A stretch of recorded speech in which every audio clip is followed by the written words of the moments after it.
Amen. Praise the Lord. Hallelujah. Sige nga po yung buhay na palakpak para sa ating Panginoon.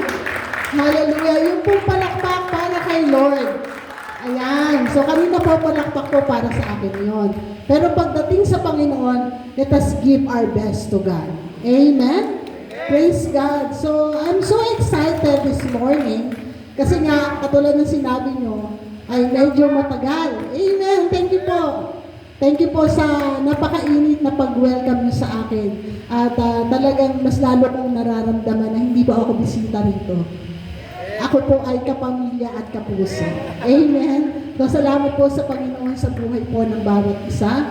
And again, before po na ako po ay magsalita sa ating pong kalagitnaan, I just want na magbigay muna ng papuri para sa ating Panginoon, how God is good in my life. Talagang, physically talagang masasabi ko na ang Diyos natin ay nagpapagaling. So, alam naman po natin lahat what happened to me. Ako po yung na-stroke last June. Pero, ito po ako ngayon sa inyong harapan.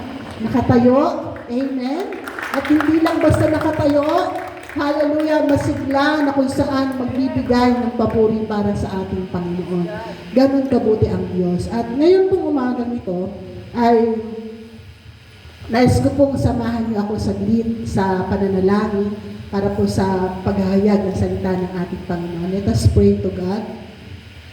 Dakilang Diyos, Ama na nasa langit, salamat po sa pagkakataon na ipinagkaloob mo sa akin upang muli na maghayag ng iyong salita. Ama, kung wala po kayo, wala kaming magagawa. Kaya ngayong umagang ito, dalangin po namin ang patuloy na pangunguna, patnubay, pagsama ng banal na Espiritu, higit sa inyong mga salita at mensahe na iahayag sa kalagitnaan ito. Mula sa aking Panginoon na iyong lingkod, hanggang sa pinakabagong mananampalataya, Panginoon, dalangin ko po, Panginoon, ang patuloy na pangungusap niyo, Panginoon, ang kapangyarihan ng iyong salita, O Diyos, ay dumaloy sa aming mga puso. Salamat, Panginoon, sa pangako niyo na kung saan may dalawa na nagkatipon sa iyong pangalan, ay nandoon ka sa kalagitnaan. Kaya naniniwala po kami na ngayong umaga ito, kasama namin kayo. At dahil kasama namin kayo, sigurado ang tagumpay, sigurado, Panginoon, ang kalayaan, sigurado ang kapangyarihan, sigurado, Panginoon, na sa umagang ito, may dakilang bagay kayong gagawin sa buhay po ng bawat isa. Salamat po, O Diyos, sa inyo po ang papuri, pagluwalhati at pagsamba sa pangalan ni Jesus. Ang lahat po ay magsabi na, Amen! Hallelujah! Purihin po ang ating Panginoon. So, ngayong umaga po ito, ang ating pong pag-uusapan ay masasabi kong napapanahon dahil ang lahat ng mga Kristiyano ngayon ay nakakaranas ng matitinding mga pagsubok. Hindi lamang po sa atin, kundi maging sa iba't ibang bansa. Bakit po? Dahil nalalapit na ang pagbabalik ng ating Panginoon. So, ang teksto po natin ay masusumpungan po in Romans chapter 12. Lahat po ng mga may Bible, makibukas po kayo sa akin sa Romans chapter 12. Yeah. This is very familiar sa ating lahat ng mga Kristiyano. And I think ay one of favorite verse ng mga lingkod ng Diyos. Ayan. So, Romans chapter 12.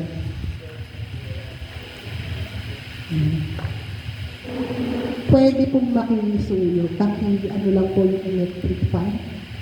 Ililipat po kasi yung aking Bible. Ayan. Thank you po. Ayan. So, Romans chapter 12. This is our text for this morning.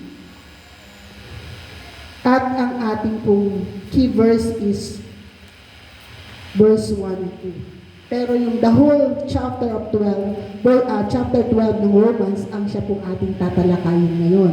So ang key verse natin is verse 1 and 2. Yun lang po muna ang ating babasahin. So sabi po dito, in Romans chapter 12, verse 1, So then, my friends, Because of God's great mercy to us, I appeal to you, offer yourselves as a living sacrifice to God, dedicated to His service and pleasing to Him. This is the true worship that you should offer. Verse 2, do not conform yourselves to the standards of this world, but let God transform you inwardly by a complete change of your mind. Then you will be able to know the will of God and what is good and is pleasing to Him and is perfect. Amen. So yung pong ating medyo nililipad pa po, pwede pong pakitanggal na lang po yung electric fan. Ayan. Thank you po. Ayan. Okay, so ang topic po natin for this morning is life in God's service. Again, our topic for this morning is life in God's service. Sa Tagalog po, pamumuhay Kristiyano. At ito po ay pinamagatan pong level up. Yan. Sabihin nga po natin sa ating katabi, level up. Ayan. So praise the Lord. So dito po sa ating pong binasa in Romans chapter 12 verse 1, unang-una pong ipinapagawa sa atin dito, sabi ganon, offer yourself as a living sacrifice. This is the very first thing na gustong ipagawa sa atin sa verse na ito. Ialay natin ang ating mga sarili, bilang isang buhay na handog sa Diyos. Ayan. Before natin gawin ito, tignan po natin or unawain po natin mabuti. Ano ba ibig sabihin ng offer yourself as a living sacrifice? Doon sa word na as a living sacrifice, ito yung kind of offering that we should do as a Christian para ito ay maging katanggap-tanggap sa Diyos. Are you listening? Okay? So, lahat tayo as Kristiyano, we want to offer to God. Tama po ba? Pero tandaan po natin, hindi lahat ng offering natin ay katanggap-tanggap sa Diyos. Are you with me? So specifically, gustong ipaunawa sa atin ng Panginoon na ang klase ng offering na gusto niya at katanggap-tanggap sa Kanya, in short, para hindi masayang yung offering natin sa Kanya, pinapakita dito ng Panginoon, sabi ganon, a living sacrifice. Yan. So ano po ba ibig sabihin ng a living sacrifice? In Greek word, ang ibig sabihin ito ay korban. Ano po ibig sabihin ng korban?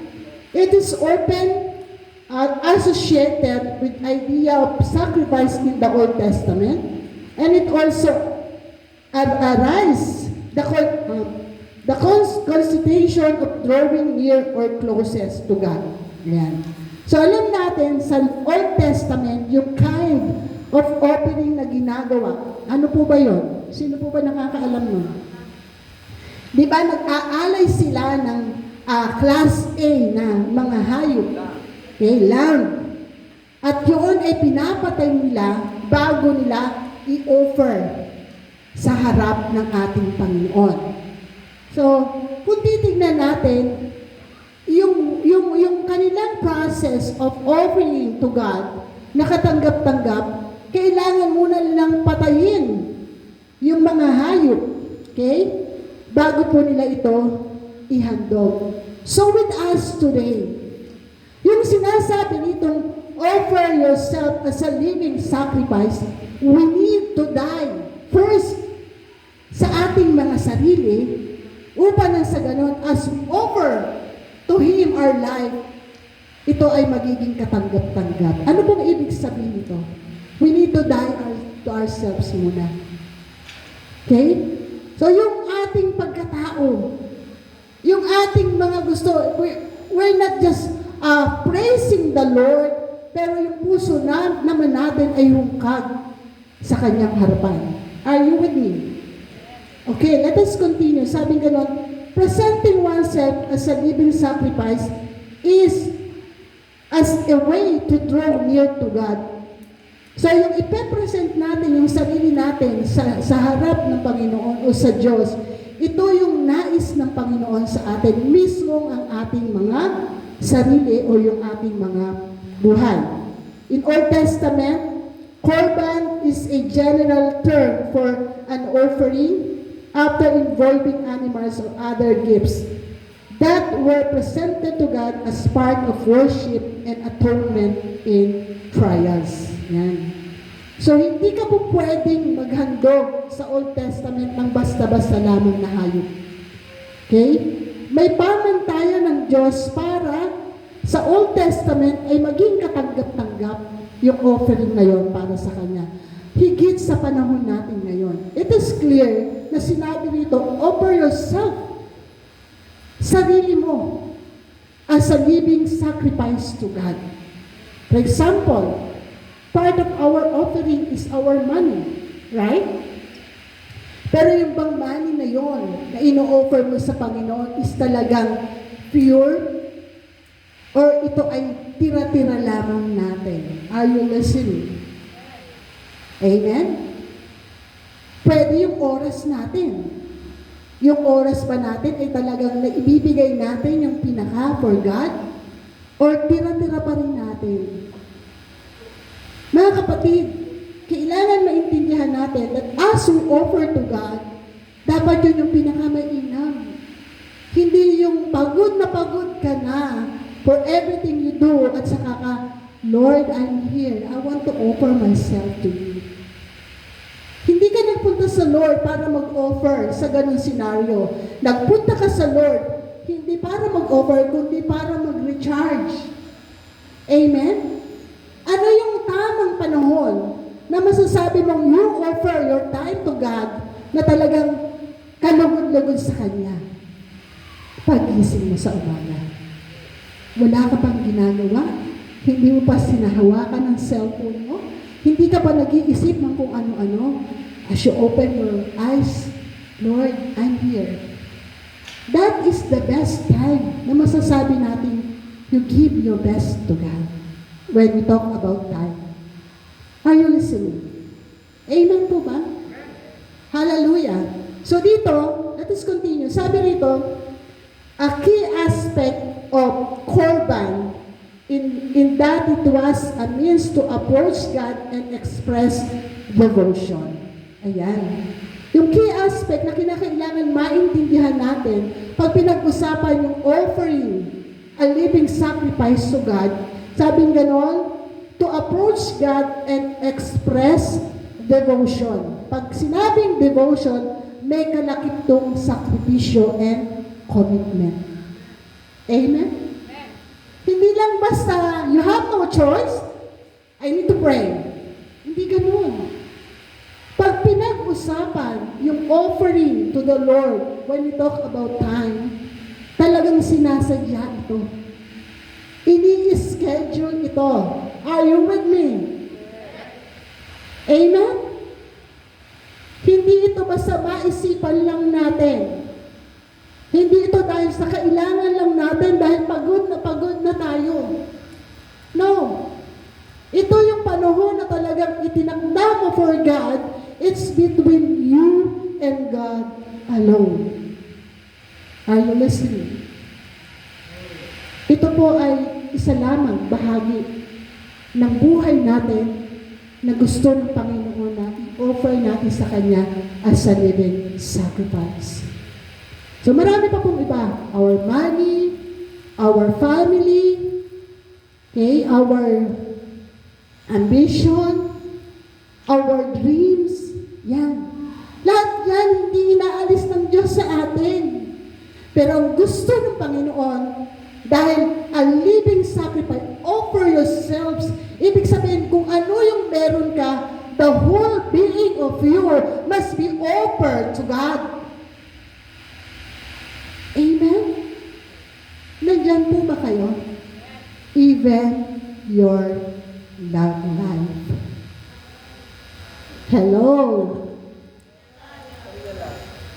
Can you say hi to me? Hello? Amen? Minsan kasi, tayo ang pumipili na, Lord, ito lang. Ito lang yung i-offer ko sa'yo. But the Bible is clear na ang sinasabi ng Diyos, offer yourself, the whole you, yung kabuuan mo. So, ibig sabihin, wala kang isa-set aside, wala kang pipiliin na, ito lang, Lord. Ang gusto ng Panginoon, lahat-lahat sa'yo. Why? Kasi ang buhay mo at ang buhay ko ay galing sa Kanya at pag-aari ng Diyos. Can you please give a clap offering to the Lord? Are you with me? Amen. Okay. Sabi rito, Paul urges believer to offer their bodies as a living sacrifice, which is a continuous and ongoing act of worship and devotion. So, hindi ito one time lang.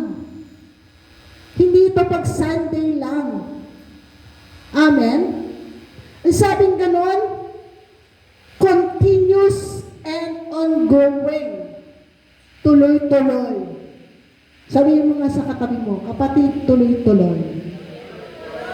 Amen? Hindi after ng service, tapos na. Kailangan every day of our life, 24/7, ongoing yung ating pagsamba sa Panginoon. Tuloy-tuloy. Amen? Praise God. At sabi nito, this living sacrifice is a response to God's mercy and involves a complete dedication of one's life to God. Amen. Hallelujah. Sabi nga nun, ulitin ko, this living sacrifice responds daw sa God's mercy. Kinahabagan tayo ng Diyos. Tama? Dapat ikaw at ako papunta na ng impyerno eh. Right? Pero dahil sa kahabagan ng Diyos sa atin, for God so loved the world that He gave His only begotten Son, that whosoever believe in Him shall not perish but have eternal life.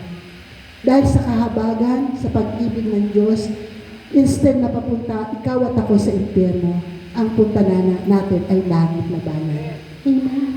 So dahil doon, response yung ginagawa nating pag-aalay ng sarili natin sa Diyos, sa ginawa ng Diyos sa atin. Amen? Hindi po pwedeng one-way relationship lang. Dapat pareho. It's about relationship with God. Are you with me?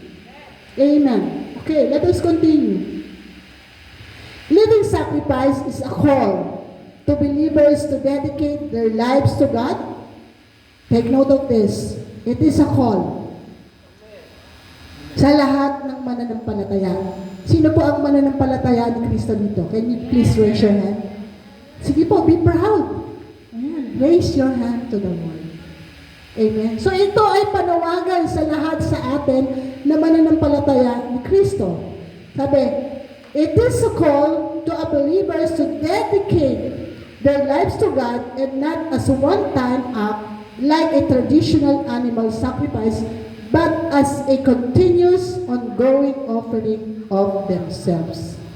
Hindi ito one-time act lang na pagka-linggo, okay na, then after ng linggo, wala na tayo sa direction, wala na tayo sa commitment, wala na tayo din sa sacrifice na gusto ng Panginoon sa atin. Ongoing to, kapatid, araw-araw.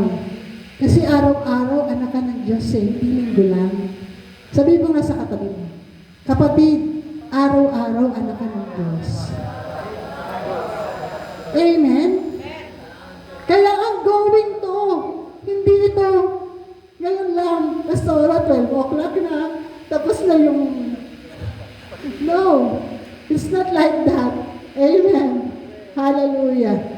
So sabi nito, living sacrifice, ang Greek word nito is tousia zozan. Ang ibig sabihin ng tousia is sacrifice or offering, at yung zozan naman is to live.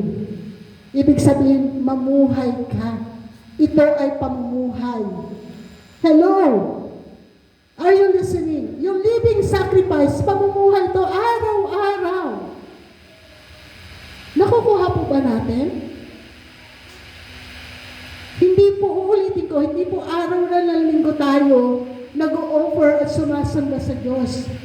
Sabi nga ng living sacrifice to live every day na nakakalugod sa ating Panginoon, the act of worship to God. Amen. Okay. Pasensya na po kayo dahil matagal ako nawala. Tatagalan ko po. Okay lang po ba?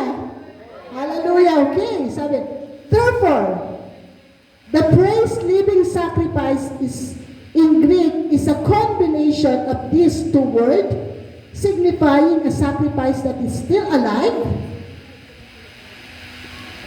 Okay, sabi ganon, the praise spiritual service in the same verse is lotrian in Greek word. So sabi ganon, una, pinapakita na dapat mag-offer tayo sa Lord, patayin natin yung sarili natin. Pero, consistently, tuloy-tuloy, dapat buhay. Parang ang labo. Anong ibig sabihin nun? Mamamatay tayo sa sarili natin, pananaw, kaisipan, gusto, pero mabubuhay tayo, namumuhay tayo, according sa kung ano yung gusto ng Panginoon. Nandyan po ba kayo? Malinaw po ba yun? We need to die to ourselves bago makita na buhay ang Panginoon sa ating mga buhay. Are you with me? Praise God. Okay. So, Tusha, anong ibig sabihin ng Tusha? Refers to a sacrificial and offering made to God, often involving the death of an animal. Ito po yung sinasabi ko kanina. We need to die for ourselves. Yung Zosa naman, meaning living, is used as a participle modifying Tusha, creating the idea of a sacrifice that is alive. Grabe, ano? Yung Tusha, sabi ganon, the death of an animal. Ibig sabihin, we need to die for ourselves. Yung Zosa naman, sabi ganon, meaning living. Ay, ibig sabihin, the idea of a sacrifice that is alive. So, again, mamamatay tayo sa sarili natin. We need to die sa ating mga sarili. At habang tayo ay nagpapatuloy, buhay naman ang Panginoon sa ating mga buhay as we continue to serve and worship Him. Okay? Lahat po ba ng ginagawa natin na paglilingkod, kind of service to God ay talagang buhay? Pag yan ba pinadaan sa apoy ay mananatili? Are you listening? We need to check para ayaw ng Diyos na masayang. Okay? Totoo na lahat ng ginagawa natin sa Diyos ay hindi masasayang. Totoo po yun. Pero tingnan po natin the kind of quality of service or worship we are giving to God. Kasi yung realidad, meron talagang mga nawawalan ng kabuluhan pagka ipinadaan sa apoy. If this kind of service and worship ay hindi nakapantay sa level na ibinigay ng Panginoon sa atin, how to worship Him, how to serve Him. Are you with me? Amen. Okay. So, you need to die first for yourself to become a living sacrifice, not a one-time ritual sacrifice, but continuous and ongoing act of worship that is acceptable to God. Hallelujah. Okay. Sabi sa inyo, medyo mahaba. Praise the Lord. So, sabi rito, sa ating binasa kanina, yung hinahanap ng Panginoon, holy and pleasing to God. Holy and pleasing to God. Offer yourself as a living sacrifice, holy and pleasing to God. So ano yung holy and pleasing to God? Yung Greek word ng holy is hagian, which is, ang ibig sabihin, pleasing, ang ibig sabihin nun ay, the subsequent phrase which is often translated as reasonable service. Ang Greek word ng holy is hagian. Ang pleasing to God naman ay, ang hirap, kasi, eureston toteo. Ayun. So, anong ibig sabihin itong dalawa na to? Sabi nga nun, the subsequent praise which is often translated as reasonable service. Hagian, this is the adjective for holy, meaning set apart. Ayun. Yung palang holy na sinasabi nito, na kind of worship na kinalulugdan ng Panginoon, ay, sabing ganon, hallelujah, set apart. Yung buhay mo naka-set apart. Ibig sabihin, nakatalaga. Kaya obviously, sinasadya ito. Hindi ito yung kumaisipan lang, ay, pupunta ako sa church. Kumaisipan lang. Ay, maglilinis ako sa church. Kumaisipan lang. Hayo with me. Ay, aaten ako ng practice. Kumaisipan lang. Ay, magjo-join ako ng prayer meeting, kung maisipan lang.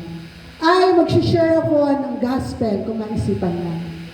Ay, magpapray kami ng family, kung maisipan lang. Mga kapatid, nakaset apart, ibig sabihin, nakatalaga, sinasadya ito, ini-schedule. Are you with me? So, pag sinasadya, walang pwedeng humarang doon. Kung yun itinalaga mo na, sinadya mong ibigay yung oras mo na yun for God, kahit ano pa man ang dumating na mga schedule, wait lang kapatid, wait lang kapamilya, meron na akong nakaset aside na time ko for God. Pwede ba after this?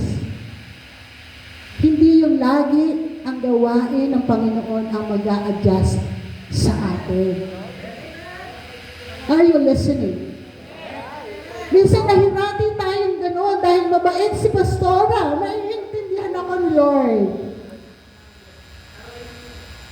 Palagi nating pinaghihintay, palagi nating hinahayaan na mag-adjust ang Lord sa atin. Sorry for this, mga kapatid ko minamahal. Pwede po bang magkaroon naman tayo ng konting fill in the blank? Bahala na po kayo. Diba? Totoo naman eh. Yung iba ayaw natin maghintayin kasi schedule. Ayaw natin malate sa ating trabaho dahil schedule. Mababawasan ang sweldo ko. Ayaw natin malate sa ating school time. Why? Kasi mababawasan ang grades ko, yung performance ko. But what about in the sight of God? Even though yung ating trabaho, yung ating pag-aaral is part of our life, pero mga kapatid, we need to see ano ba talaga yung priority. What I mean is, kung ayaw mong malate sa trabaho mo at sa school mo, dapat pag time ng kay Lord, ayaw mo din malate. Hello? Tama po ba? Kapag sa school natin, grabe tayo maghanda. Full effort, walang tunugan. Lalo na kapag thesis time. Right? Tama po ba? Hindi po masama na gawin natin pinakamabuti natin para sa ating pag-aaral to glorify God. But what I'm saying this morning, kung yung commitment mo kay God, even your personal time with the Lord, hindi mo maipakita yung pinakamabuti mo, what will happen? And then you are expecting miracle from God? And then you are expecting something good will going to happen this day, pero hinuli mo ang Diyos. Inubos mo na sa pag-aaral mo, sa trabaho mo. Pag lumay-ngay ka na, Lord, I'm here. Lord, Help me. Pagod na ako, Lord. Lord, pressure na ako sa thesis ko. Lord, yung boss ko, Lord. Hello. Kung ang ginawa mo early in the morning, Lord, I'm here. Samahan mo po ako sa pag-aaral ko, sa trabaho ko.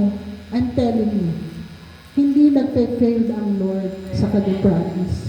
Seek first the kingdom of God and His righteousness, and everything shall be added unto you. Amen? Pwede ba natin palakpakan si Lord? Praise God. Hallelujah. Okay. Sabi rito, you rest. You rest on. Pati dila ako medyo ano pa. Pero praise the Lord. Konti na lang. Hallelujah. This word means well-pleasing or acceptable. And in this verse, it is used to describe the living sacrifice that is acceptable to God. Logically, it is the word for reasonable or spiritual. It is a noun that modifies the act of worship, which is considered as spiritual and thoughtful or as a reasonable service. Mga kapatid, walang ibang binigay na qualification ang Lord para yung pagsamba natin ay maging kalugod-lugod at katanggap-tanggap sa Kanya. Offer yourself as a living sacrifice, holy and pleasing to Him. Huwag tayong gumawa ng sarili nating measurement o qualification when we talk about worship to God. Amen. Dahil ang Diyos ang sinasamba natin, dapat yung qualification niya ang gagawin natin para yung worship natin sa Diyos ay talagang maging katanggap-tanggap. Are you listening? Amen. Praise God. Okay. Hallelujah. Mag-move tayo dun sa pangalawa. Kanina, offer yourself as a living sacrifice, holy and pleasing to God. Sabi nito, sumunod, do not conform any longer to the pattern of this world. Yan. So, alam niyo po, napakaganda nito. Habang binabasa at pinag-aaralan ko to, grabe overwhelming ako sa ating Panginoon. Sabi nito, huwag kayong makiayon sa takbo ng mundong ito. In English, do not conform yourself to the standard of the world. Yan. Minsan kasi, even our worship to God, ginagamit natin yung standard ng mundo. Are you listening? Pero malinaw, sabi rito, huwag tayong umayon sa standard ng mundong ito. Okay? Sabi rito, tingnan natin yung meaning, yung conform na word. Kasi sabi, do not conform. Huwag kang makiayon. Sa Greek word na conform is systematizo, meaning to be molded according to a pattern or external form. It comes from sun and schema, implying being pressed into a mold by external pressure. Ayan. So, anong ibig sabihin nitong do not conform? Not just the word conform. Kundi do not conform. Kasi negative to eh. Amen? Sa mga Kristiyano.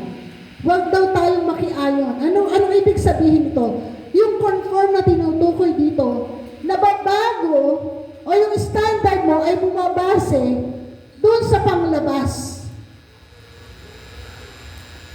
Kung ano yung nakikita mo, kung ano yung in ngayon, kung ano yung trending ngayon, kung ano yung sikat ngayon, kung ano yung sinasabi at nagugustuhan ng maraming tao, kung ano yung sitwasyon ngayon. Sometimes, doon, yun yung nagpapress sa atin para tayo ay mamuhay sa mundong ito, doon sa standard. Pero malinaw yung sinasabi ng Bible that do not conform any longer to the pattern of this world. Sabi ganun, implying being pressed into our mold by external pressure. Nasusundan po ba natin? This verb is used in the New Testament in the negative imperative, do not be conformed. Ibig sabihin, not to be passion into or pattern after something like clay, figure being formed by pressure. Ulitin po natin para mas maintindihan. Napakaganda po kasi ito. Do not conform, meaning not to be passion into a pattern after something like clay, figuring being formed by pressure. Okay? Hindi ka na-conform because of the pressure sa clay.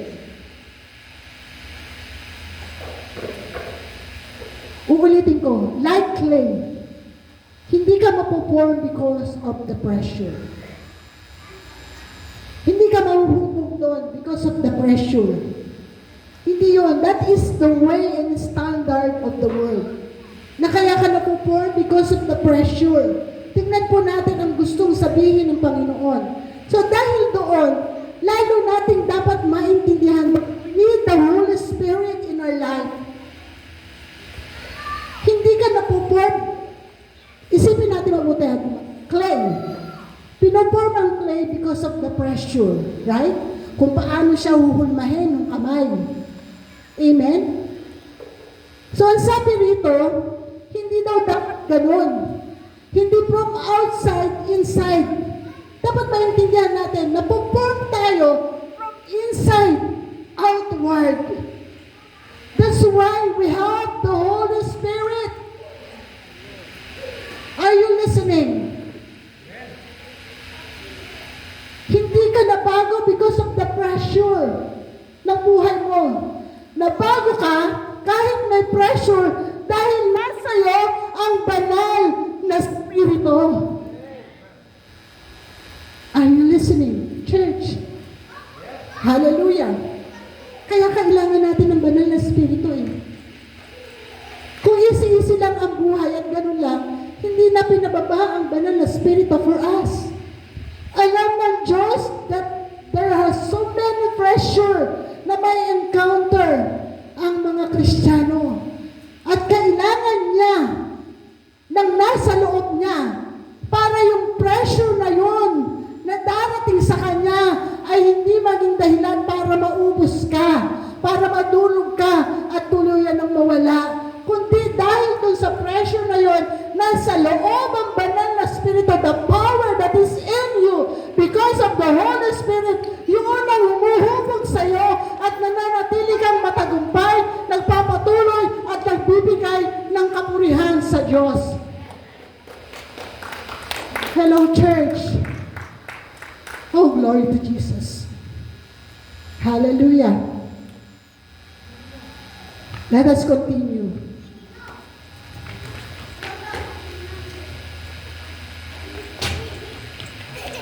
It refers to the outward, superficial custom and ways of thinking of the world or age rather than a deep internal change.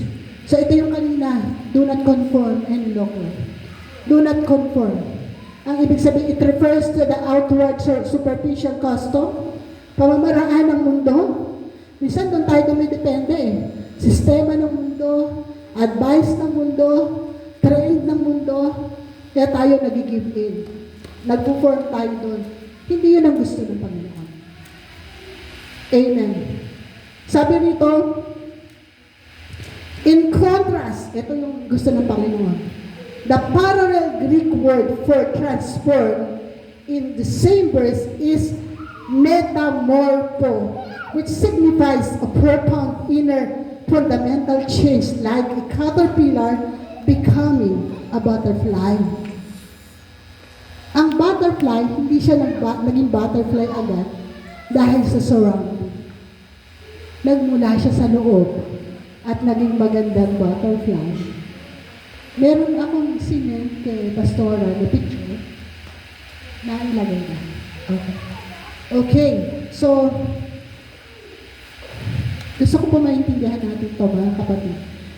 Hindi aksidente na ginamit ang butterfly sa transformation.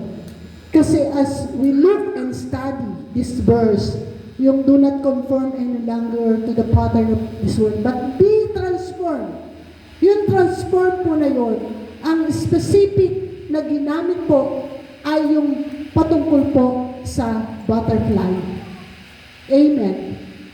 So, butterfly life cycle stage and process. Ito rin po yung pattern ng Diyos sa atin. Are you listening? Okay, saan po ba nagsimula ang butterfly? Sa egg. It started with egg, tama? And then, young caterpillar. After ng egg, young caterpillar. Ano po yung young caterpillar? Ang main mission ng young caterpillar is to eat and grow until it reaches its full size. Kapatid, tayo nung tinanggap natin si Kristo, doon tayo nagsimula. Amen? And then, tayo ay magiging parang caterpillar na ang purpose doon sa stage na yon ng buhay Kristiyano natin o mananampalataya is to eat and grow. Not just to eat.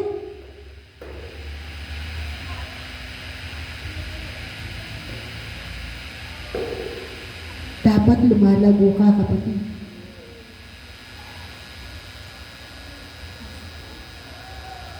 Kapag matagal ka ng Kristiyano, hindi ka dapat kain lang ng kain. We need to understand this. Huwag tayong padaya sa kaaway na kain lang tayo ng kain. Every Sunday, kain tayo ng kain. Sabi rito, hallelujah, to eat and grow until reaches its full size. May nakatakdang panahon ang Diyos sa ating lahat, individually. Kumakain tayo, pero dapat lumalago tayo dahil merong hinihintay na size ang Lord sa atin para magtuloy-tuloy ang transformation ng ating mga buhay. Let us continue. Sabi nga nandito, once it has reached that point, ano yung point na yun? Yung full size. It undergoes as remarkable transformation. So, noong una, as a Christian, we enjoy fellowship, attending churches, fellowship with each other, pero dapat hindi pwedeng puro ganon. Amen? Dapat darating tayo sa point na sabi nito yung remarkable transformation. Ibig sabihin, mula doon sa young caterpillar, unti-unti, nagiging kagamit-gamit ka in the sight of God to glorify His name. Ulit po, hindi po pwedeng puro kain lang tayo. That is not the design of God sa mga Kristiyano.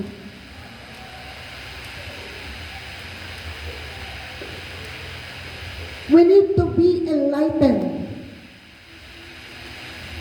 Kasi kung hindi, nabanggit natin kanina matatapos na naman ang taon.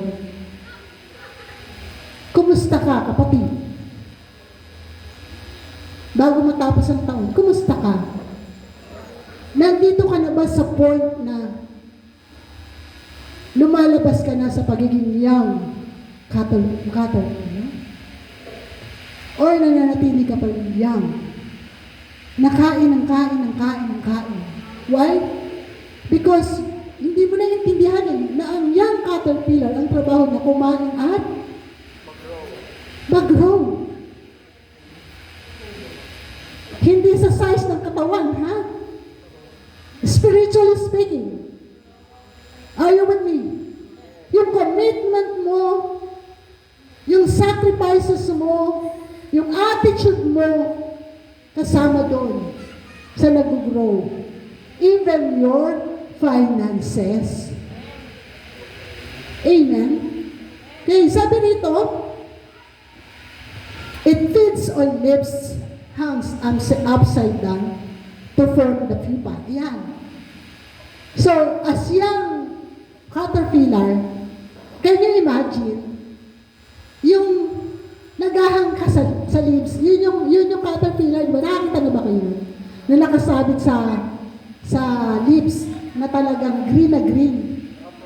Ang ginagawa nun, nag-enjoy lang siya kain siya ng kain. But again, hindi lang yun ang buhay natin as young caterpillar. So sabi ganun, that is preparation papunta sa pagiging pupa.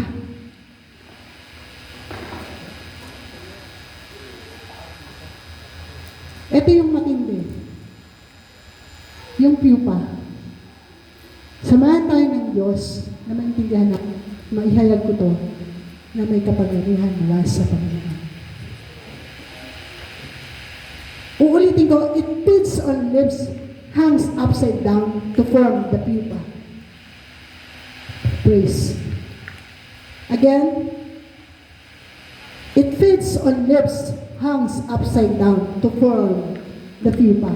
So after ng pupa, a young caterpillar na maghanghang sa leaves, mag-enjoy, kumain. Nag-grow siya. At kapag ka nag-grow na siya, na-meet na yung full size na hinihintay para maging magiging pupa ka na. Amen? Kapatid, yun yung pamamaraan ng Diyos sa atin. Uulitin ko, pinapakain tayo ng Diyos para tayo ay mag-grow, mag-mature.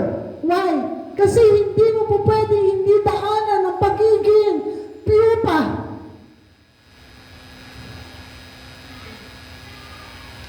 Kapag hindi ka nag-grow at dumating na sa time mo ng pupa ng buhay mo, hindi mo kakayanin, kapatid. And what is pupa? What is pupa sa buhay ng Kristiyano? Sabi nga noon, ang pupa or chrysalis undergoes complete metamorphosis to emerge as a butterfly. Yung pupa ay preparation mo para ikaw ay maging magandang butterfly. Ang pupa ng Kristiyano ay preparation mo para makita sa iyo the image of Christ in your life. Hello? But again, you need to grow. This is the process of God. Na dapat pag dumating ka sa point na nasa pupa ka na, may paglago ka na. Dahil pag hindi ka lumago, pag nakarating ka sa pupa, ulitin ko, hindi mo kakayanin. Hindi mo kakayanin. Lahat tayo as a Christian, walang excuse. Kahit bishop, kahit mga doktor, kahit matatagal ng Kristiyano, kahit malalaking organization pa, you need to undergo sa iyong pupa ng buhay. And again, what is pupa? Praise God. Sabi nito, a complete metamorphosis to emerge as a butterfly. This is your dark moment of your life as a Christian. Dito yung magugulat ka, Lord, nagsiserve naman ako sa iyo faithfully. Bakit nangyayari ito? That is your pupa. Lord, I'm faithful, Lord. Pero bakit niloko pa rin ako? Iniwan pa rin ako. That is your pupa. Lord, faithful naman ako sa tithing, di ba? Sabi mo, Lord, kapag binigay namin yung aming ito, bubuksan mo ang durungawan ng langit. Pero bakit until now, financially, that is the stage of being pupa as a Christian. But again, kung hindi ka nag-grow as caterpillar. Mahirapan ka, hindi mo maiintindihan. Hindi ka magiging thankful sa Lord sa ganung sitwasyon ng buhay mo.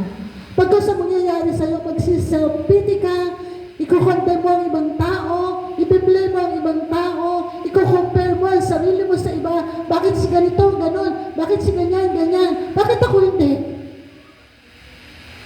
Why? Kasi hindi ka nag-grow as caterpillar, as a young caterpillar. Are you with me? Okay, sabi rito, before to a beautiful butterfly, before emerge, bago ka maging isang magandang butterfly, bago makita yung wangis ni Christ sa'yo, dapat nating maintindihan, the caterpillar has transformed into chrysalis. Inside the chrysalis, nasa loob. Can you imagine? Yung cocoon, right? Are you with me? Yung pupa. Nasa loob yung caterpillar.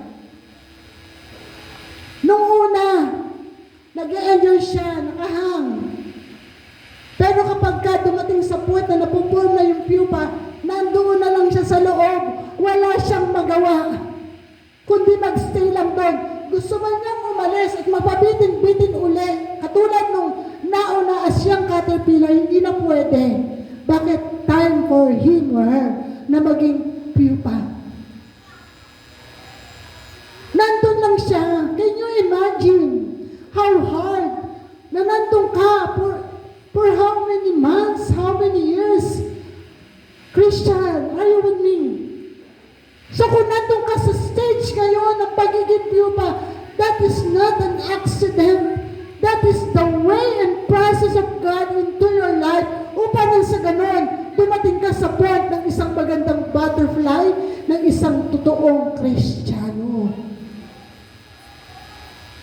Hallelujah. Let us continue. Inside the chrysalis, the caterpillar's body. Listen. Ano yung nangyayari sa caterpillar kapag ka nasa loob ng cocoon o na pupa? Sabi rito, the caterpillar's body is broken down. Ayan.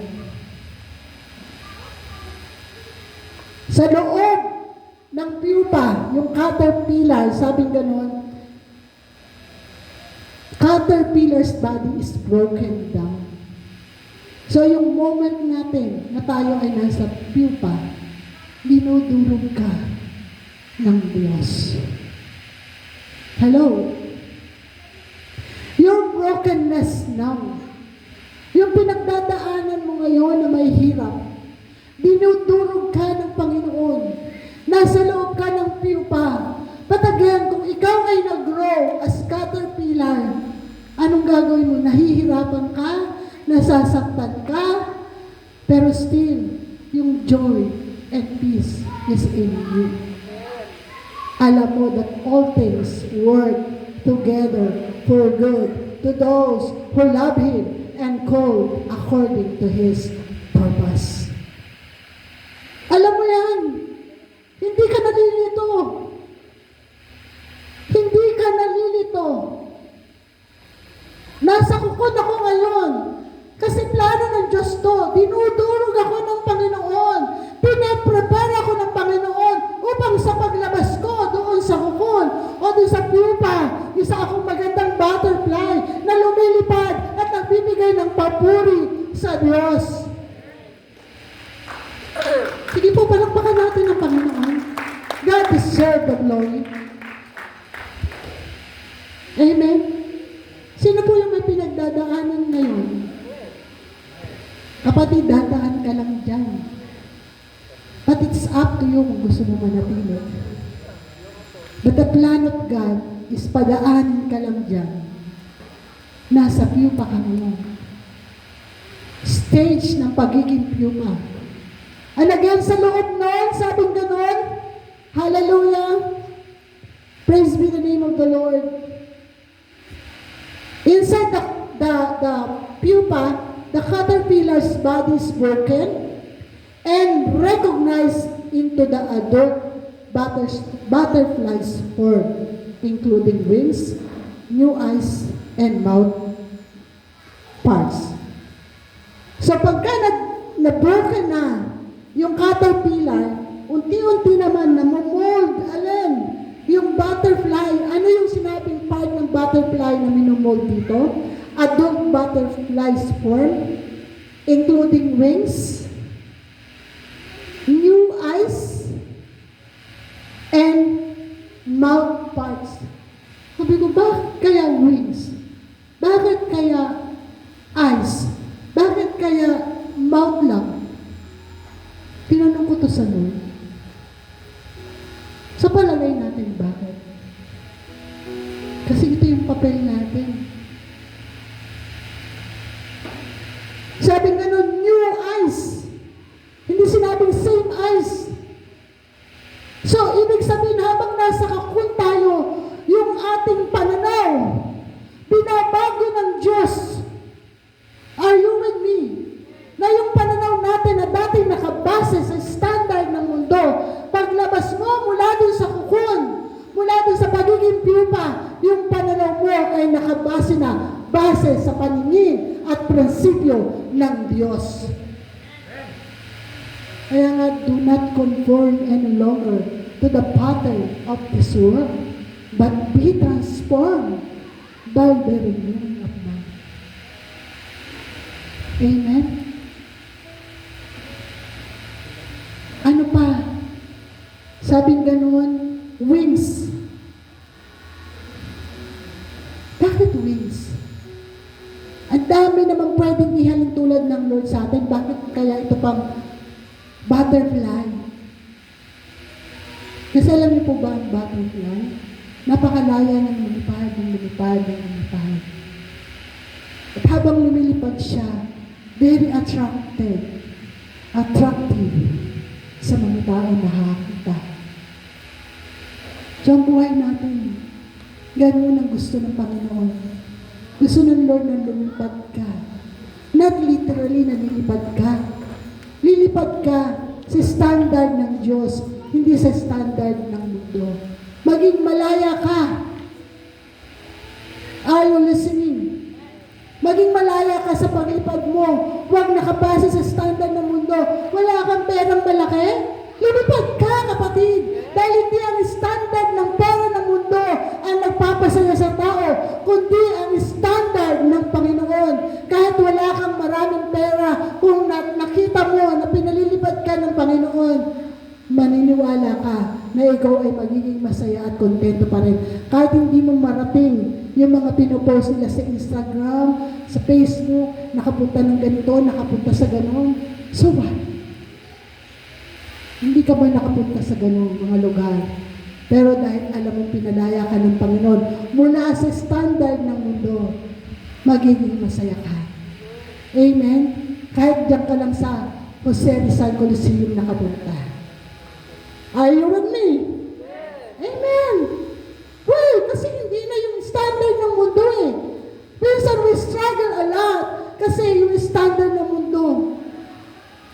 Bakit si ganito, hindi naman Kristiyano, nakapunta sa Japan?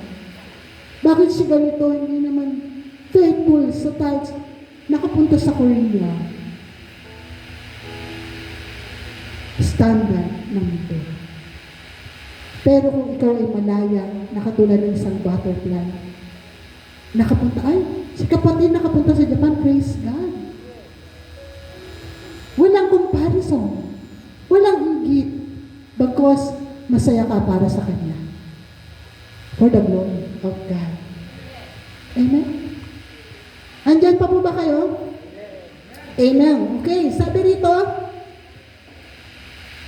mouthpiece. Mouth part. Anong ibig sabihin ito? Pag lumabas ka na doon sa pagiging pupa, sa loob, sa panahon ng kadiliman ng buhay mo, ng brokenness, ang sasambitin mo na, ang buti ng Diyos. Hindi na yung Sinaktan ako ng ganito. Inapi ako ng ganito. Wala akong ganito. Kawawa naman ako.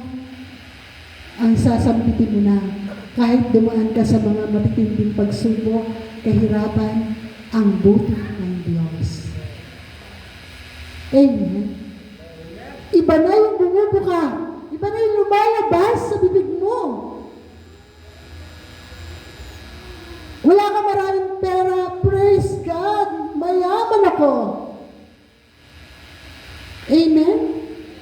Meron ako napanood yesterday. Interview ng isang pastor na nag-vlog palagi. I don't know the name. Sabi ganun.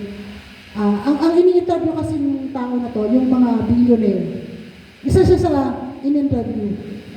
Sabi ganun, bakit niyo po nasabing billionaire ka? Why? Because I am a child of God. Proud na proud siya. Wala akong malaking bahay. Wala akong mga magagarang sasakyan. Hindi ako nakakapunta sa iba't ibang mga bayan o bansa. Pero ako ay higit pa sa billionaire. Bakit? Kasi yung mansion ko nasa namin. Amen! Amen! Hallelujah! So yun yung gusto ng Panginoon sa atin. Matransform tayo. Yung mouth natin, dahil nakita na natin sa perspective ng Diyos, sa standard ng Diyos, ang lalabas sa atin ngayon ay yung mga papuri para sa Diyos. Are you with me? Amen? Kapatid, hindi po madali habang tayo ay nasa cocoon o sa pupa. Hindi po madali. Nahirap talaga. Yung darkness moment ng buhay mo, hindi madali. But because God is with you inside, the Spirit of God is in you. Sa panahon ng dark moment mo, mananatili ka. God will sustain you. God will sustain you. Amen? Alam niyo po, habang pinag-aaralan ko to, talagang I'm crying to God. Hindi naman talaga madali. Hindi masamang umiyak sa Diyos. We need to express what we feel. Hindi masama. We need to express. At doon sa pag-iyak mo, tutulungan ka ng Diyos. Bibigyan ka ng Lord ng kailangan mong lakas para makapanatili ka doon sa dark moment of your life. At alam niyo po ba yung pinakamahirap na senaryo? Yung pag malapit ka ng lumabas doon. Why? Kasi meron kang dapat bitawan. Hello? Kapag palabas ka na doon sa pagiging pupa at meron ka ng pakpak, may mata ka na, may bibig ka na, as butterfly, yung time mo, nalalabas ka na, yun ang pinakamahirap. Bubukas yung shell na yun. At hindi naman yung bubukas ng extravagance ang pagbukas. Unti-unti yun. Hanggang ikaw, habang lumalabas ka doon, you have an effort. Can you imagine?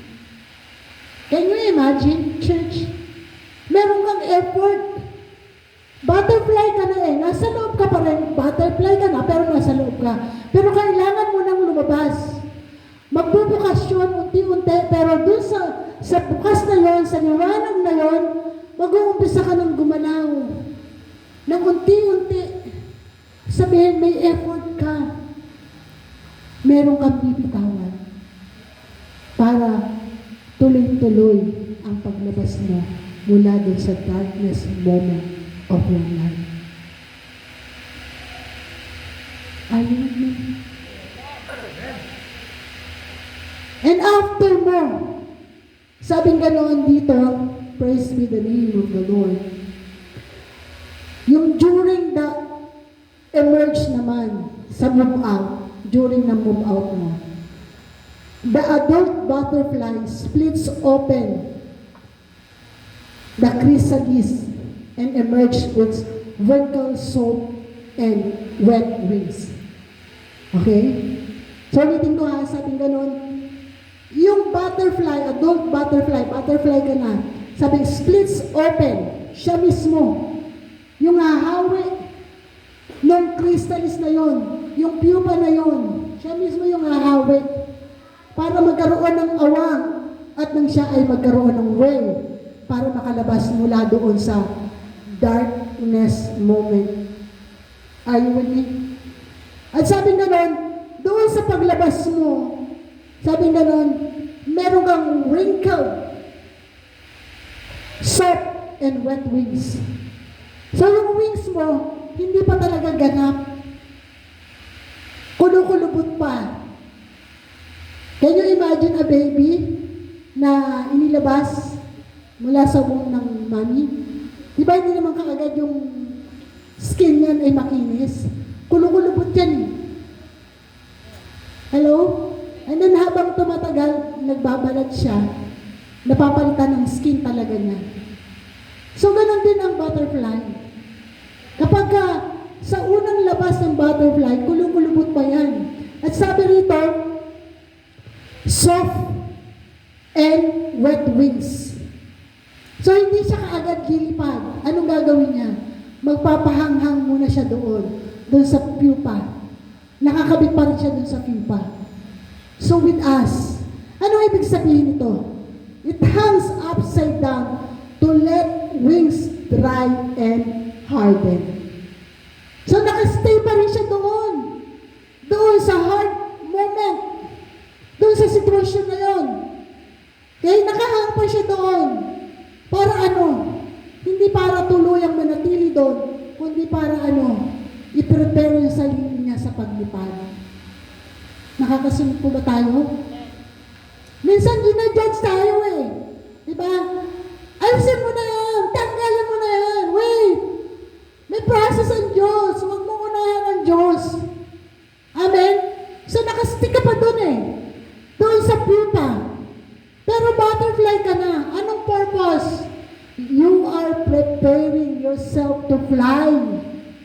Amen? Nagpa-prepare ka na para maging malaya na lumipad. Amen po ba? Hallelujah! Para matuyo, sabi ganun, para matuyo yung kanyang wings. At saka para tumibay. Kasi hanggat basa pa yun, kapag pinilit niyang lumipad agad, that moment, may possibility bumagsak siya. Listen, church. Kapag meron tayong kapatid o kilala na may pinagdadaanan, huwag nating madaling umalis doon sa piyupa niya. Kasi pag umalis siya doon ng hindi perfect timing of God, pwedeng ang mangyari sa kanya ay bumagsak ulit. Are you listening? Kasi minsan tayo, sorry for this minamadali natin ang lahat. Kapatid, ano ba? Malis ka na dyan. Alam mo nang ganito eh. Ganyan. Wait. Hindi mo alam ang nasa isip at puso ng kapatid mo. Hindi mo alam kung ano pinagdadaanan niya ngayon. Nahihirapan yan. Gusto na umalis. What you need to do is encourage, pray, and show love and affection. Amen? Kasi minsan, yung pagpupumilit natin sa time natin, nakaka-pressure, hindi nakakatulong. Nandyan po ba kayo? Hallelujah. Okay. Ang sabi rito, the butterfly pumps fluid. Ito yung during the emerge, yung paglabas niya, pag-move out niya, palabas na. Sabi ganun, the butterfly pumps fluid or hemolymph into the veins of its wings to expand them and their full size, in their full size. So, pag daw ang butterfly, palabas na doon sa pagiging pupa, sabi ganun, habang nakahang siya, naglalabas siya ng fluid. Na yun yung tumutulong para para marating yung full size. Ibig sabihin yung perfect na size niya to fly. So with us, Christian, kapag ka nakalabas na tayo, pero nakahang pa rin tayo doon sa pupa natin, sa dark moment natin, sa dark situation natin, anong ginagawa natin doon? Naglalabas ka ng fluid. Ano yung fluid na yon? Pananampalatayang inilagay ng Diyos sa'yo, nakabase sa Kanyang salita. Amen? Lord, I can do all things through you who strengthen me. Amen? Piniprepare mo na yung sarili mo, naglalabas ka, nagre-release ka. Hindi yung, okay na ako, lilipat na ako, no. Church, are you listening? Amen. Okay, sabi rito, hallelujah, ito na yung after the immersion. Naintindihan na po ba natin yun? Na kapag andun ka pa sa dark situation ng buhay mo, hindi ibig sabihin, nag-give in ka pa rin doon. Na nandun ka pa rin. Butterfly ka na. Kristyano ka na. Pero hinahanda yung sarili mo sa paglipad mo. Sa pagiging malaya mo. Para hindi ka nababalik. Are you listening?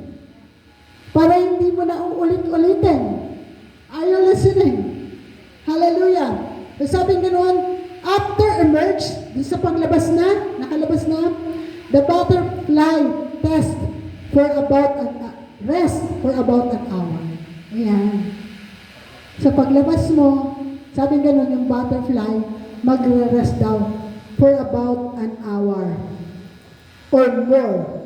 Bakit? To allow its wings to fully dry and harden before its first flight. Wow. Diba? Paglabas mo sa dark side, sa pupa time ng buhay mo as a Christian, butterfly ka na, sabi ganon, nagpahinga ang butterfly. Isang oras o mahigit. Para ano? Para tuluyang mag-dry yung kanyang pakpak at maging strong at maging handa sa kanyang first flight. Ano yung rest moment ng isang Kristiyano? The presence of God. Are you listening? Uulitin ko po. Kasi sabi nito, an hour. Imagine ano, kung pananaw ng isang tao, kapag ka ang pupa moment mo ay sobrang hirap, kulang ang isang oras sa pamamahinga. Amen. Tama ba? Durog na durog ka. Sobrang hirap yung pinagdaanan mo. Tapos isang oras lang pahinga mo. Pamantayan ng tao. Pero alam niyo po ba, ang pahinga sinasabi nito in the presence of God, kahit saglit lang, ay parang kaibigan. Tama? Yung saglit na yun, pag talagang na-encounter mo the very presence of God, kapatid, higit mo pa ang bumaba ng isang taon. Higit mo pa ang nagpahinga ng isang taon. God can restore you kahit sa isang pitik lamang na Panginoon. Ang kapahingahan natin bago tayo lumipad ay ang presensya ng Diyos. Paglabas mo, kapatid, doon sa pupa, magpahinga ka sa presensya ng Diyos. Amen? Hallelujah. Sabi rito,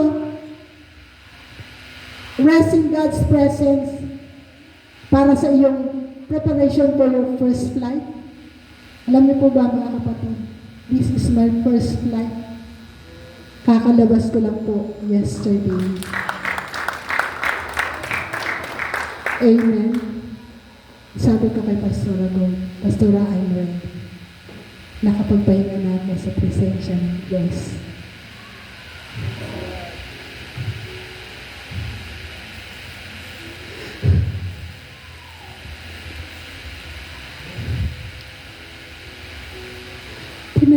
ako ng Panginoon.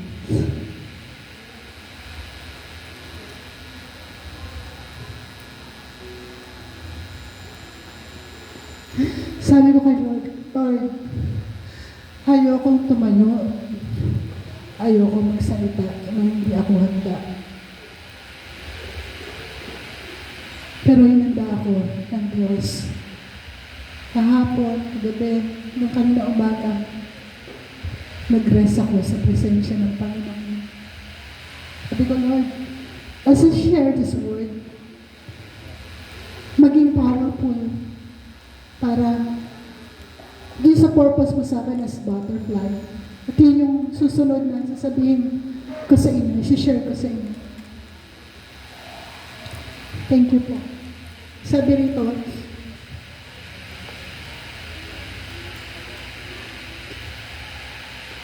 once ready, the adult flies away. Para ano? To feed and reproduce. Hello? Pagkatapos mo dun sa kukon, sa pupa, ginawa kang butterfly ng Lord, pinagpahinga ka sa presensya ng Diyos. After that, hindi ka mananatiling namamahinga. Anong gagawin sa'yo ng Panginoon? Paliliparin ka to feed. Hallelujah. And reproduce. Hallelujah. Upang ikaw ay dumami. Isang totoong Kristiyano na nagbibigay ng kaluguran sa Panginoon. Hallelujah. Amen. Nasabi ko, Lord, tulungan niyo po ako na sa paglipad ko, makapagpakain ako at mag-reproduce katulad ng design niyo sa amin. Disciple of Christ. Amen. Pwede po natin palakpakan ng Panginoon. Hallelujah. To God be the glory. Sabi ganoon, the primary goal of the adult stage is to make and lay eggs, starting the life cycle once again. Butterfly ka na eh. Sabihin, dapat manganak ka na. Amen. Ibig sabihin, dapat nagiging fruitful ka na. Amen. Nanganganak ka na. Meron ka nung nadadala sa Panginoon. Ang buhay mo, nakikita na yung fruit of the Spirit sa'yo. Again, hindi standard ng mundo ang pagiging fruitful. Kahit wala kang pera, pwede kang maging fruitful base sa standard ng Panginoon. Amen po ba? Hallelujah. So yun po ang gusto ng Panginoon sa atin. A beautiful butterfly image of Christ. Amen po ba? Hallelujah. Okay. So nandito na po tayo sa level up. Yan. Tignan po natin. After po natin na tayo po ay maging isang katulad ng butterfly.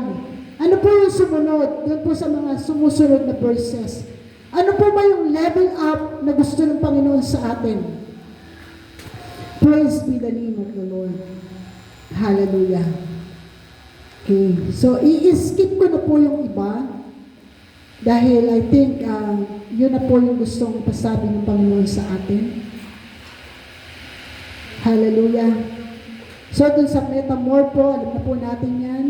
Ngayon, yung result po, kapag nagkaroon ng transform mind, transform life ng buhay natin, doon po natin malalaman kung ano po yung will talaga ng Lord. Ano po yung will ng Lord? Yung good, pleasing to God. Amen? Amen po ba?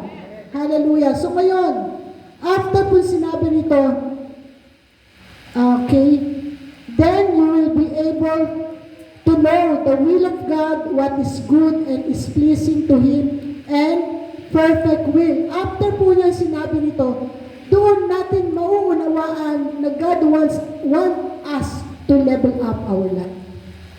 But again, hindi sa standard ng mundo, kundi sa standard ng ating Panginoon. So ano yung level up na sinasabi nito ng Diyos? Hallelujah. Ano yung pleasing? Ano yung perfect? Ano yung good will of God na sinasabing magle-level up sa atin? Praise be the name of the Lord. Hallelujah. Okay. So, kung babalikan po natin, ang title natin is Level Up, and it's about God's serving o paglilingkod sa Panginoon o pagiging buhay Kristiyano. So, level up. Ano po yung level up dito? Sa verse 3 and up to 8, makikita po natin dito, it's all about serving the Lord. Hallelujah. Ulitin po natin ha. In verse 3 to 8, it's about serving the Lord. So after po niyang sinabi yung verse 1 and 2, isinunod niya po itong mga talata na ito na kung saan binibigyan din niya kung paano tayo maglilingkod o gagawin ang pinagkatiwala sa atin ng Panginoon. So sabi rito, praise God,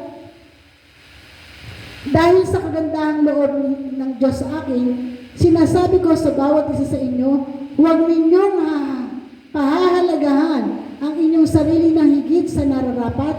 Sa halip, pakaisipin ninyong mabuti ang tunay ninyong katayuan ayon sa sukat ng pananampalatayang ipinagkaloob ng Diyos sa bawat isa sa inyo. Verse 4, kung paanong ang katawan ay binubuo ng maraming bahagi at magkakaiba ang gawain ng bawat isa, gayon din naman kahit na kayo'y marami, nabubuo tayo sa iisang katawan Kristo. At tayong lahat ay bahagi ng isa't isa. Tumanggap tayo ng iba't ibang kaloob ayon sa kagandahang loob ng Diyos, kaya't gamitin natin ang mga kaloob na iyan. Kung ang ating kaloob ay pagsasalita at pagpapahayag mula sa Diyos, magpahayag kayo ayon sa sukat ng ating pananampalataya. So kung itutuloy-tuloy po natin doon, inisa-isa yung ilan sa mga paglilingkod o gift na binigay sa atin ng Panginoon. So ang ibig sabihin dito, na inile-level up ng Diyos sa atin, una sa lahat, as we transform our mind, ay yung kind of serving to Him. Amen? Yung klase ng paglilingkod na meron tayo sa Panginoon, kailangan mag-level up tayo. Ano pong ibig sabihin? Alam natin, kapag pumunta tayo sa iba't ibang mga church, maraming mga church na malalaki, magaganda, at wow na wow sa mga instrument. Tama? Pero paano naman yung mga churches o kapatid natin, mga lingkod ng Diyos na hindi ganun ang kalalagayan? Ibig po sabihin, hindi sila nag-level up? Church, ibig po sabihin, hindi sila nag-level up? Ginampanan nila kung ano yung pagkakatawag sa kanila ng Panginoon. Hindi man naging maganda, o naging maayos, o naging bonggang-bongga yung kanilang mga instrument o building na kung saan inilagay sila ng Panginoon, it doesn't mean hindi sila nag-level up. Kasi minsan, nakakalungkot isipin na maging ang mga pastor nadadaya na kapag level up ang pinag-usapan, dapat magandang church. Dapat air condition. Kung level up ka na, pastor, air condition na yung church mo. Pwede nga. Paano yung iba? Nagdipay-pay lang, kahit electric fan wala. Hindi ba sila nag-level up ng paglilingkod nila? Are you listening? Kaya minsan nagkakaroon ng sorry for this. Nagkakaroon ng parang, what do you call that word na? Discrimination ba tawag to? Na para bang pagka, ang laki-laki ng church, kung paano welcome ibang klase. Pero kapag ka ang church ay maliit, kapag ka ang church ay walang aircon, pag-iilan lang ang miyembro, hindi mo makita yung bongacious na pag-welcome. Be transformed by the renewing of mind. Ang gusto ng Panginoon, mag-level up tayo sa paglilingkod natin sa Kanya. Tama? Sabi rito, magturo ang tumanggap ng kaloob sa pagtuturo, magpalakas ng loob ang may kaloob sa pagpapalakas ng loob. Kung pagbibigay ang inyong kaloob, magbigay kayo ng buong puso. Kung mamuno kayo ng buong sikap, kung pagkakawang gawa ang inyong kaloob, gawin ninyo yan ng buong galak. Amen? So, inisa-isa dito, yung gift na binibigay sa atin ng Panginoon, dito tayo pinagle-level up ng Diyos. Ano yung gift mo, kapatid? Ano yung part mo sa church, kapatid? I-level up mo yan. Kung ang part mo ay tagalinis ng church, i-level up mo yan. Kung dumadating ka dati ng 6 o'clock, dumating ka ng 5 o'clock. Para wala nag-amen na. Diba? Hindi ka makukontento sa kung ano lang na basta ng paglilinis. Why? You are doing that for God, not for your pastor. Amen? Level up. Sabi mo sa katabi mo, level up. Kapag ka naka-assign ka magturo o magsalita, i-level up mo yung panahon mo to pray. Preparation sa ituturo mo. Hindi yung kung kailan, although there comes a time, in season or not, God is testing us. Kaya nga, mahalaga na lagi tayong prepare yung heart natin. Tama po ba? Amen po ba? Level up sa paglilingkod. Okay. So ano po? Verse 9 and 10. Ano sabi rito? Maging tunay ang inyong pagmamahal. Asuklaman ninyo ang masama at pakaibigin ang mabuti. Magmahalan kayo bilang tunay na magkakapatid at pahalagahan ninyo ang iba ng higit sa pagpapahalaga ninyo sa inyo. Level up your love. Amen? Level up your love. Kailangan matutunan po natin how to serve others. Always take the opportunity para mapakitaan mo ng pagmamahal ang kapwa mo sa pamamagitan ng paglilingkod. Sa gawa, hindi sa salita. Amen? Nandyan po ba kayo? Paano ba natin maipapakita yung level up na pagmamahal? Meron din tayong pinagdadaanan. Lahat tayo. Pero pag alam natin ang kapatid natin, ay mayroong pinagdadaanan. May isasantabi mo yung pinagdadaanan mo. Tama po ba? Dahil mahal mo yung kapatid mo, you will encourage. You will pray. Gagawan mo ng paraan to spend time. Hindi, yung pagmamahal ay hindi lamang sa isip, hindi lamang sa salita. Talaga magte-take ka ng effort. Pag halimbawa, meron kang kapatid na alam mong may pinagdadaanan, there comes a time, kung kinakailangan puntahan mo. Nandyan po ba kayo? It's about relationship. Hindi yung kung kailan lang kapatid. Ano ba? Kung kailan lang kayo nagkita. Level up na klase ng pagmamahal. Lalo na doon sa mga tao na hindi ka mahal-mahal. Kasi di ba yung realidad kahit kapatid natin sa pananampalataya, parang hindi ka mahal-mahal eh. Hello, nakaka-relate po ba kayo? Nandyan po ba kayo? Nandyan pa po ba kayo? Amen. Level up na klase ng pagmamahal. Ano pa po? Sa verse 11, sabi ganun dito, magpakasipag kayo at huwag maging tamad. Buong puso kayong maglingkod sa Panginoon.